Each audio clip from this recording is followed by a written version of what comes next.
Hello and welcome to 100 Yards of Football Sports Talk Radio. I'm your producer, Jeremiah Long, and joining me to talk about the Kentucky Wildcats 2021 team is a man who breaks down football like none other, Mr. Logan Landers. How's it going?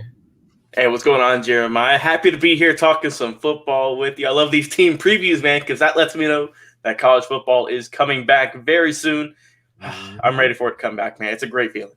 Absolutely. And I think all of the Kentucky fans are ready to see what Mark Stoops is going to do, how he's going to bring this team together, and what kind of noise the Kentucky Wildcats are going to make coming out of the weird season back into the first big season. You know, there's going to be a lot of full butts in the seats. There's going to be a lot of hype. There's going to be incredible amounts of people wondering, can teams break out that didn't break out, in the last couple years? Because we just don't know. There's a sort of a clean slate from like the last couple years, because while that teams like Alabama are going to continue to be dominant just because of their programs, this team, Kentucky, is one that I have my eye on because maybe during this last offseason, they formulated something and got, together and got the staff together and got the players together and formulated something new or something different that we've never seen before. So I'm looking forward to seeing what that would be. So, Mr. Landers, without any further ado, tell us, what are the Kentucky Wildcats going to do this season?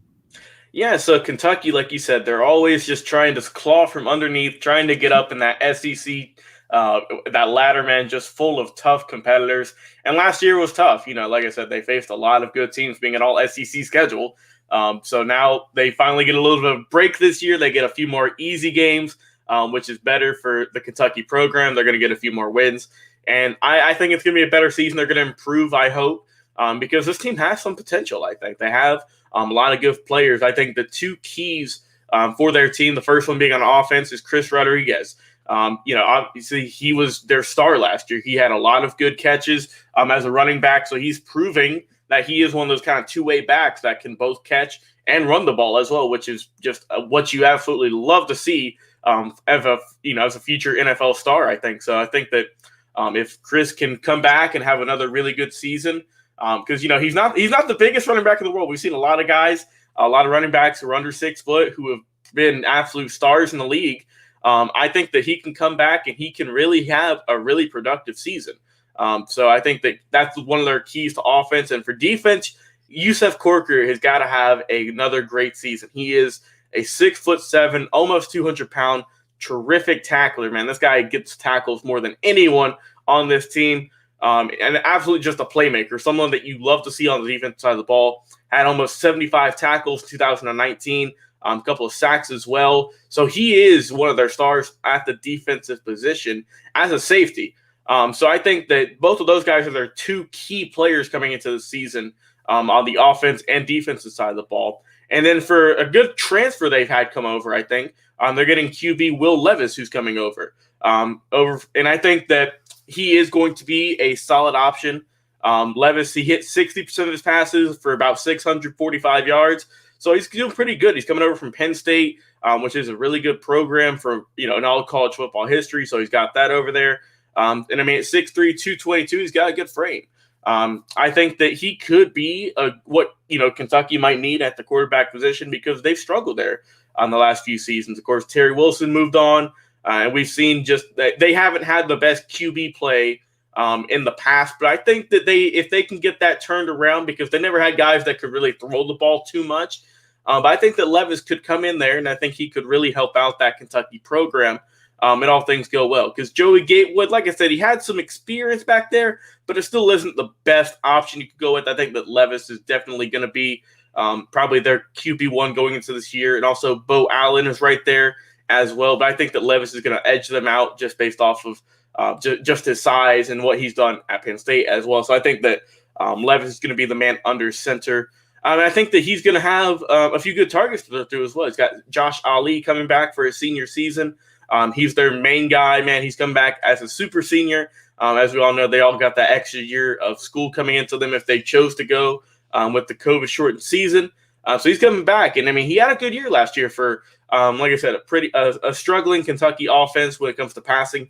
He had 54 catches for around 475 yards, so not too shabby at all. But I think that also Wan'Dale Robinson as well is going to help them out as well, coming over from Nebraska. So those are two guys who are going to help out on that offense, which is key. You got to have a good offense. It's fine to have, a good offense and defense, man, but in the SEC, you got to step that up. You can't be subpar in any of those categories. You got to have, you got to have what it takes to have a good season and to get a winning season, most importantly.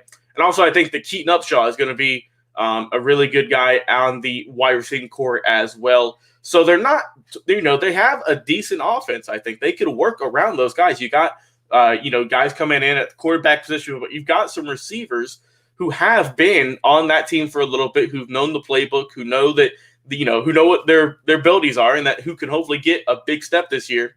And we'll see if any of those guys can get a potential 1,000-yard season at the wide receiving core. You never know.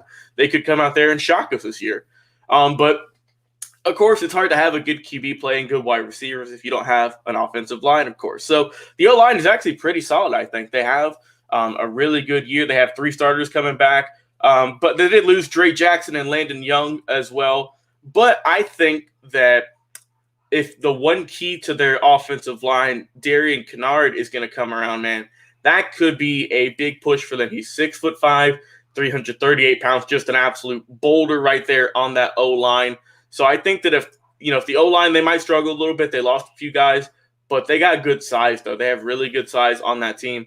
And if you can get Chris Rodriguez coming in, man, I think that if, like I said, who's going to be their star on offense, as long as the O-line could do their job, I think that Kentucky could have a few breakout moments this year.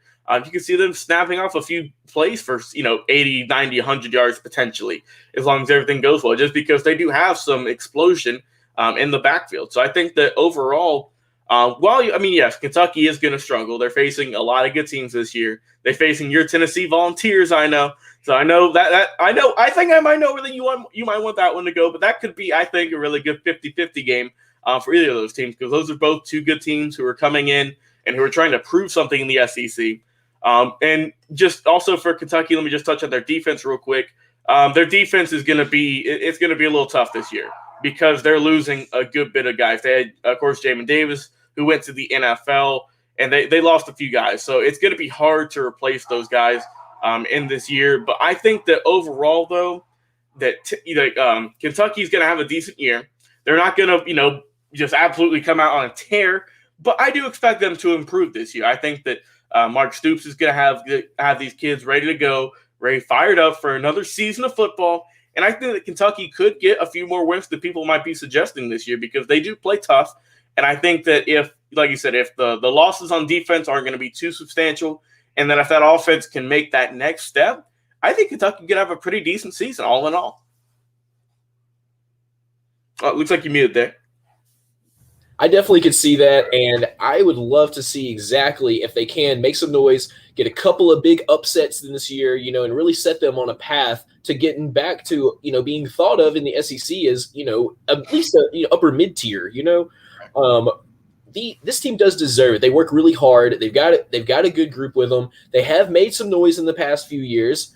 They just haven't quite had that. That's what I feel. They need to have that big upset to really not put them on the map, but just to get some more attention from the media, which in the long term is, good or bad, is going to bring better players into their program over time, So right. My final word on the Kentucky Wildcats is if they can find a great opportunity to either get an upset or just get a few other really great players to make some moves and just play their hearts out and get some attention in that way, then I think this team could really set itself up to be, thought of in the SEC as being one of those top tier teams in the next few years.